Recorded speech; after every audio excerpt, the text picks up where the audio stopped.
Hey everyone, welcome back. Good Thursday morning to you all. Hopefully you had a wonderful night's sleep and you're all ready for the day before us. And the news, as always, is a little bit spotty this morning with regard to some more judges deciding to take matters in their own hand and stop the president's executive orders on many more things, especially the tariff situation, which they have now stuck their unelected heads into trying to put a stop to. Instead of letting the man make the negotiation processes work, which have worked for him all his life in business and will work for us, the United States of America, and the people of America, as he has promised. But there you go. It's just more and more of the same as we go along with what's going on out there today. And that brings us to talk a little bit about, we always talk about CNN and MSDNC and MS whatever, the NBC, ABC, CBS networks, but very seldom do we get down on Fox at all, but in some cases, they deserve to be gotten down upon. And, I have been a big fan of the Five and Gutfield show and things of that nature on the Fox channels. And, of course, Fox Business with Charles Payne is a wonderful, wonderful barometer for you to go by if you are into the stock market or looking for investments for your 401ks and so on and so on. But the Five has always been one of my favorite. And, of course, now we've lost Judge Deneen over to being sworn in at the White House just yesterday. So we're minus that seat, and they're trying to find a filler for that seat, and that's going along okay. But Jessica Tarlov is on there almost daily. I love it when she's not there, and Howard Ford takes that spot, Harold, and does a good job with it, carrying the left's view of what's going on a day-to-day basis. But this Jessica Tarlov has the worst voice for radio or TV that you've ever heard. It grates like nails on a blackboard.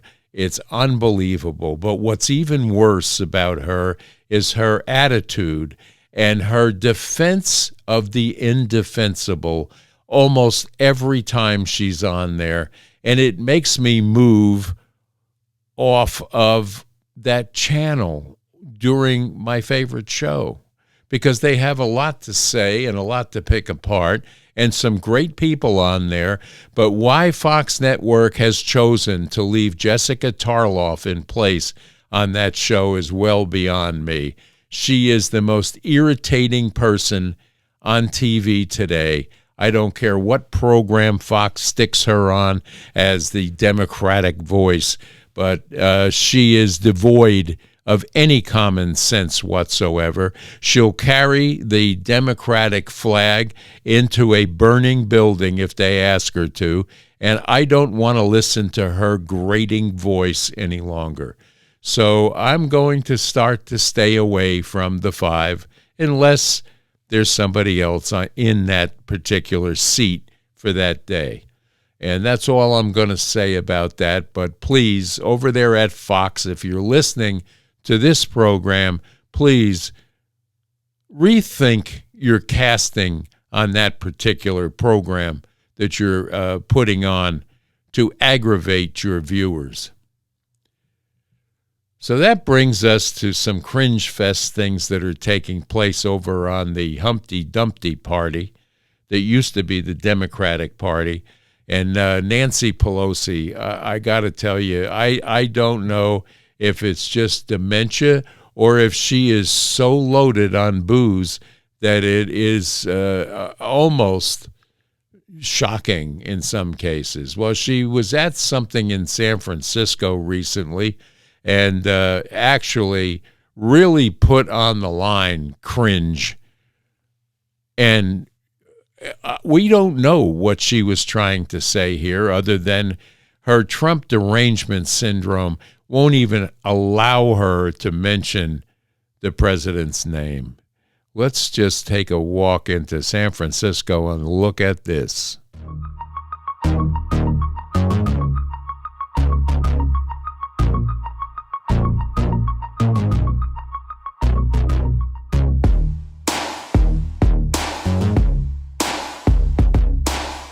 That's not what this budget is about.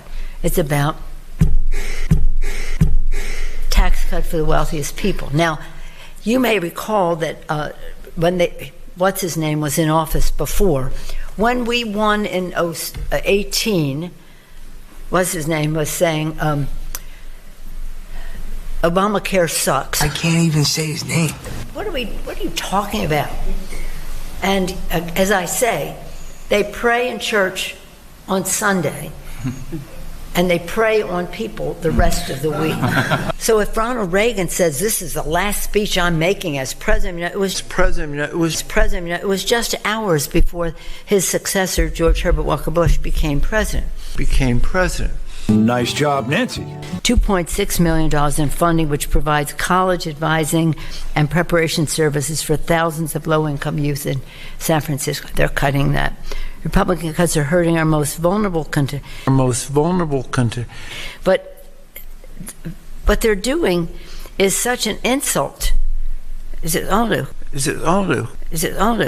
Oh, big talk. Oh, we're fiscally responsible. $2 trillion to the national debt.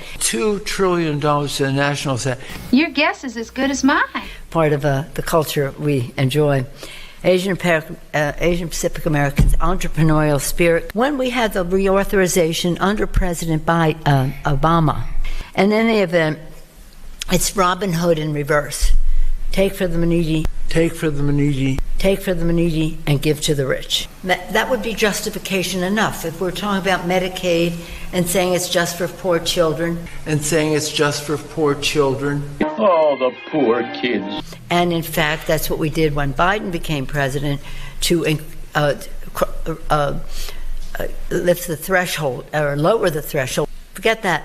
LGBTQ, trans, whatever. I quote for them a speech by Ronald Reagan. I'm speaking Ronald Reagan. Thank you. Again, know your power, use it. Be ready.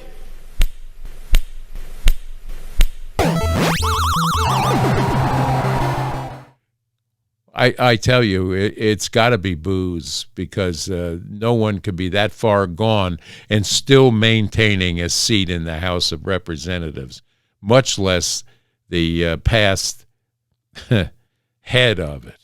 Anyway, it's crazy. But cringe is all the rage among the Democratic Party right now, and its constituents that are sitting in seats of power, making decisions that affect you and I every day without even giving it a common sense thought process in what they have to say, or even the truth is hard pressed to come out of any of them.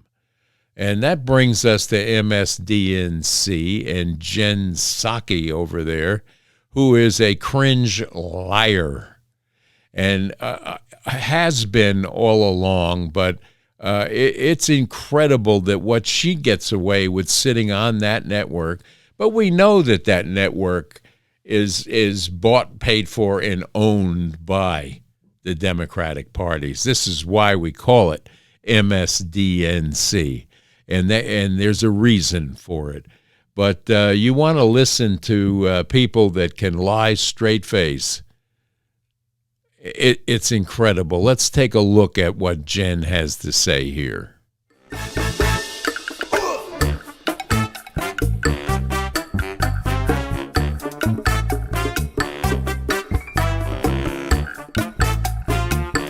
Next up, Yamiche Alcindor from NBC News. The president showed a video that he said showed more than 1,000 burial sites of white South Africans that he said were murdered. We know that that was not true and that the video wasn't showing that. So I wonder, why did the president choose to show that? True, Yamiche? It's not true. The video was showing a burial site. It is unsubstantiated that that's the case. Well, first of all, Yamiche, you're right. That was not true. I mean, according to local news reports, the video was a compilation of protests against the violence that all farmers face, regardless of skin color. But Trump became, we think, obsessed with this false narrative of white genocide after seeing a Fox News segment on it back in 2018. And then that obsession only grew once his best buddy and huge donor, Elon Musk, basically moved into the White House. Musk is also obsessed with this completely disproven and totally offensive claim. So to go back to your question, I guess, I mean, why did Trump show it? Because it's a white supremacist dog whistle. And because his friend Elon Musk probably asked him to. Are you not, in fact, a chronic and habitual liar? You look at MSDNC, which is, I think, the worst of all. I think they're horrible. They're evil. It's incredible, isn't it, folks, that this can happen in today's news forums. There is no news anymore. They're actors. They come out of the White House after doing a miserable job. I can't wait to see where Karine Jean-Pierre ends up on what network, but I'll guarantee you it'll be an NBC affiliate or a CBS affiliate that picks her up. Talking about learning to be a master liar, there's another aspect that we look at. And then,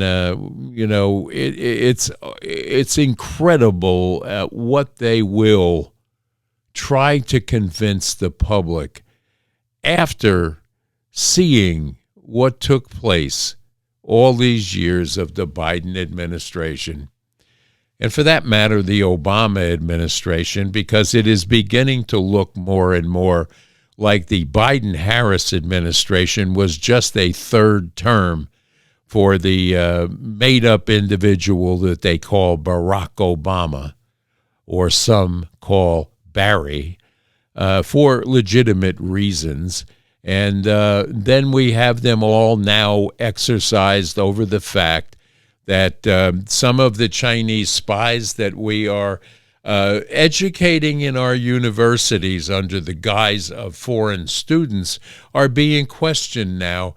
And for some reason, the Democratic Party is not only upset about getting dyed-in-the-wool criminals and gang members back into our country, but also bringing in people who spy on us, steal the intellectual properties that are developed in these universities and the like, and then take it back to China so they can outdo us in everything from AI to weaponry to building naval ships.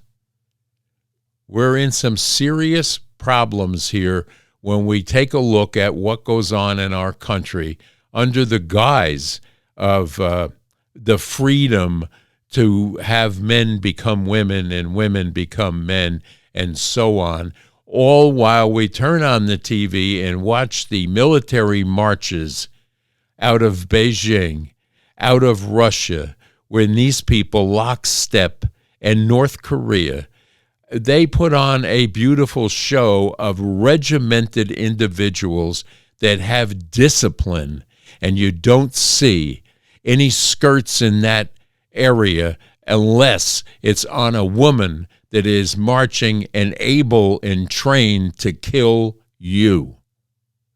This is what they're doing while we're running around talking about men in dresses and so on and so forth. It's almost frightening when you come right down to the fact that we're putting back together our military. We're putting back into prowess our country once again, both financially and militarily. And then we have people fighting against that and trying to block the rebuilding or the resurgence of our prowess around the world. While we have weak leaders in Germany that are going to cause a third world war. Do we not learn anything from World War I? do we not learn anything from World War II? Both propagated and started and pushed by the German government that was in charge at the time. And now we're facing World War III because Germany has decided, probably with our weaponry, to back the Ukraine forces to fight Russia one more time. What is wrong with a population of people in the world today that don't learn from past history? Is it because our educational processes stopped teaching history? Is it because our educational processes in this country especially have become indoctrination processes rather than an educational process? What happened to learning history, math, reading, and chemistry and trades in our lower educational systems, such as the high school areas? What happened to that? What happened to having a court system that doled out justice in a regular manner rather than a political manner? What happened to the fact that we no longer have a military personnel sitting in those courtrooms that can register a person who maybe has stepped over the line but has recognized by judges that maybe this mistake can be corrected by discipline of the military? These are things that took place when we were children. This is the things that took place and actually worked in this country to build a better military, to build a better man or woman who decided to serve their country rather than go sit for 30 days in a jail because they made a mistake. Murderers, rapists, and people of this nature need to be locked away and extracted from our society, and we know that.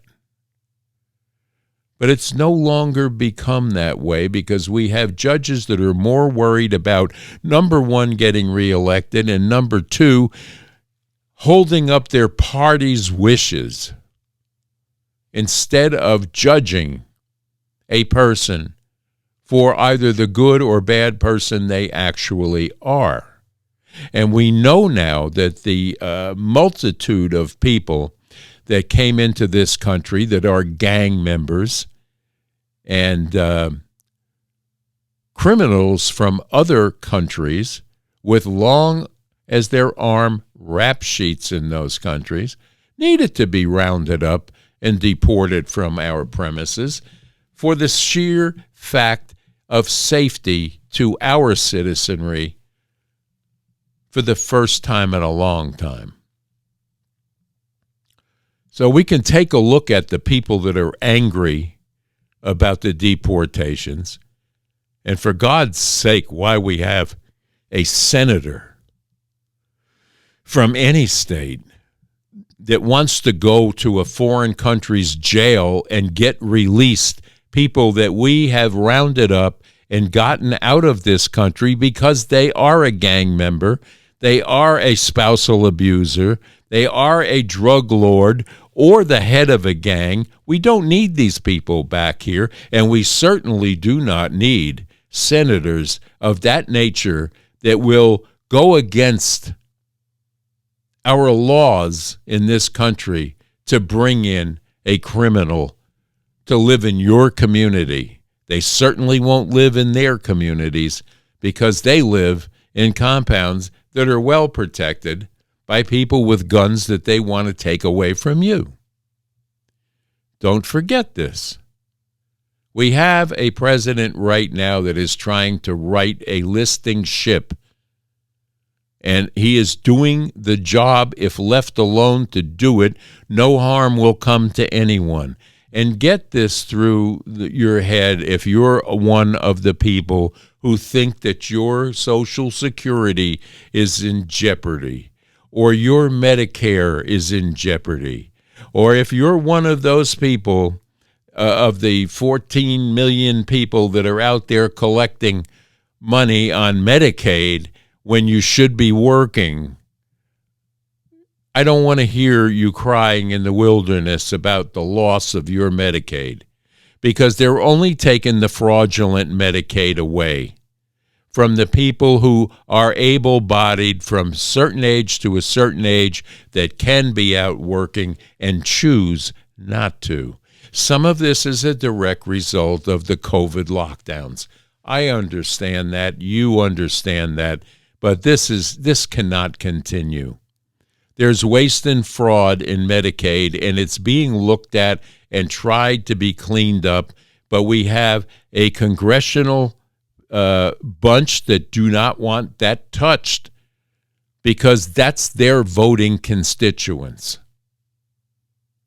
And understand one fact, and it's a true fact, and it's a fact that you have to tell anyone complaining about deportations or about people utilizing Medicare and getting paid by government subsidies when they don't belong in this country.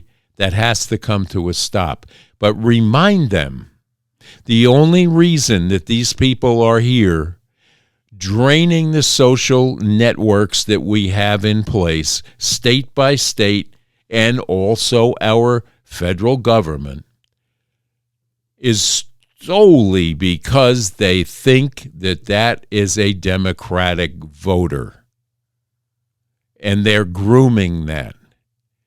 This is the only way the Humpty Dumpty party that used to be the Democratic Party can survive, by having enough individuals in this country, mostly uninformed of anything to do with our history, or the history, in fact, of the world, is the problem.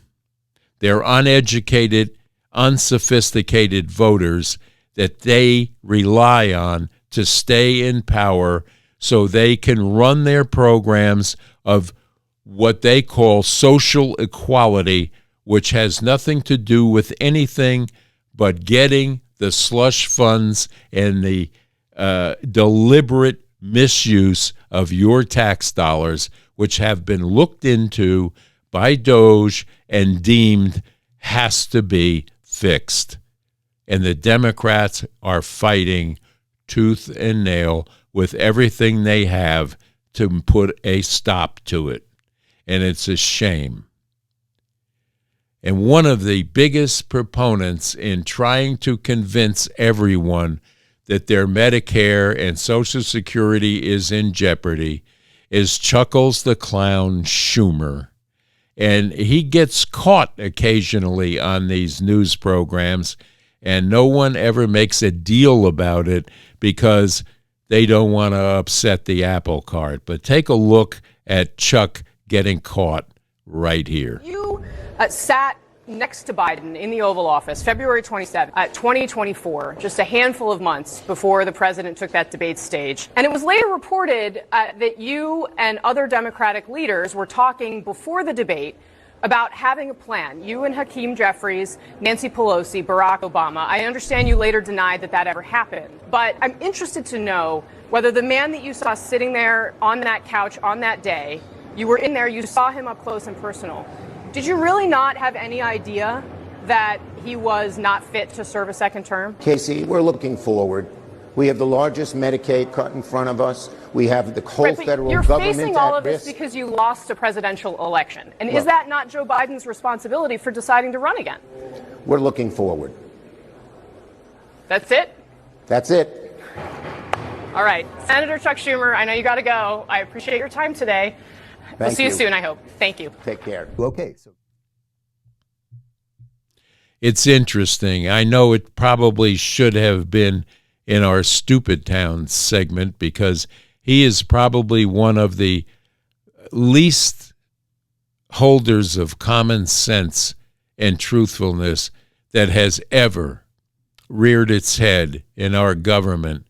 And to have him having been the leader for the longest time is part of what's wrong with both the runaway spending that we've had under his supervision, as well as the runaway nonsense of ideologies being pushed down this country, which was not asked for and not accepted by the mainstream individuals that are the constituents and the voters of this country who have answered with their displeasure last November, and they still will not understand what we had said to them in this last election.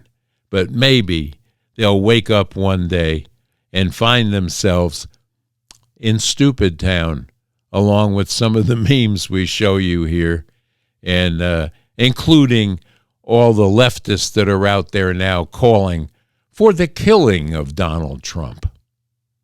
It's almost incredible what you hear every day. If you look at X, and I don't use Reddit, but I understand that there's a bunch on there. X is getting pretty bad with people that are making innuendos in different fashions. And then you have the last leader of the FBI come out and put in the sand with seashells that they want to get rid. 86 means to take it off the menu, literally, or you're out of something, or you want something killed. The 57th president of the United States. Is he in trouble with this new FBI? I would highly doubt it. I hear a lot of lip movement, but I don't see any arrest and I don't see any prosecutions happening. And I'm sorry to say, I don't believe that we're going to see a whole lot in the very near future. They're looking into things. I was a big fan of Bongino, but I'm looking at a person who's sitting there now even looks differently. I hope that he does what he says he's going to do or had said he would do, and the same goes for Kash Patel. I don't know what are they afraid of? Who is running the show that doesn't want these things uncovered? This is what you have to ask yourself every day. What's going on? Let's hear. You say you're going to be a transparent FBI, but yet I'm not seeing it, and I'm sure some of you feel the same way. Let me know in the comments below what your thoughts are on this. But let's take a little walk into Stupid Town one more time, and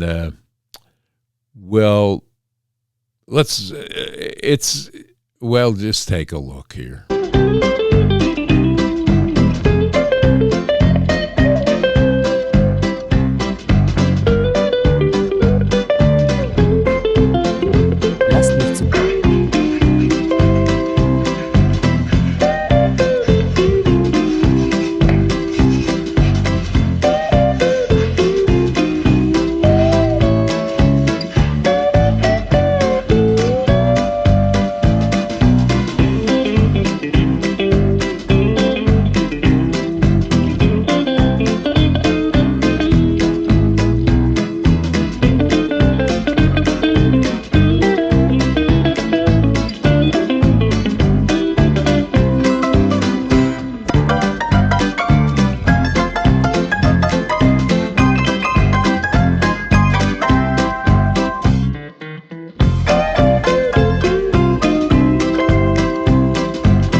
Hey MAGA, is he dead yet? That's the only thing, the only conversation that I want to have with you.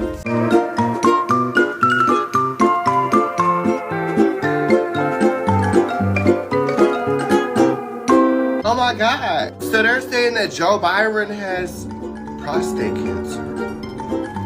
When is it Trump's turn? Want to hear the most annoying sound in the world?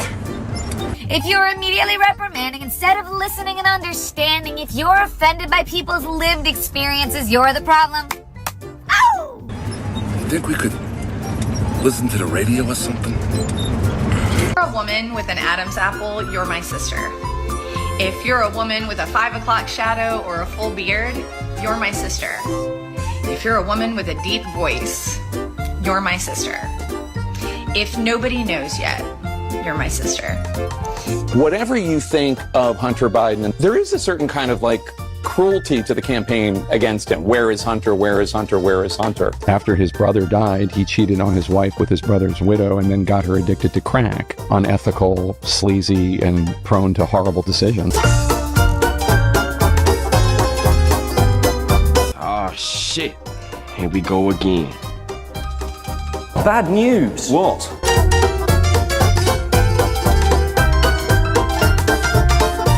Anyway, last week... Women didn't have the right to vote until 1920. Women couldn't open a bank account in the United States until 1974. When did men get the right to vote? Oh, okay, I know this is exactly what you were talking about. This is what you're known for, is getting people on a technicality that we don't historically know. But the answer to that is no. The answer to that The answer is that's no? No, the answer to that is the fact that in 1920, everyone was given the right to vote, but there were still barriers to vote for people of color. When did men get the right to vote? The right to vote was guaranteed to all people in 1920, according to the 1920. Yeah, before 1920, were all men allowed to vote? No.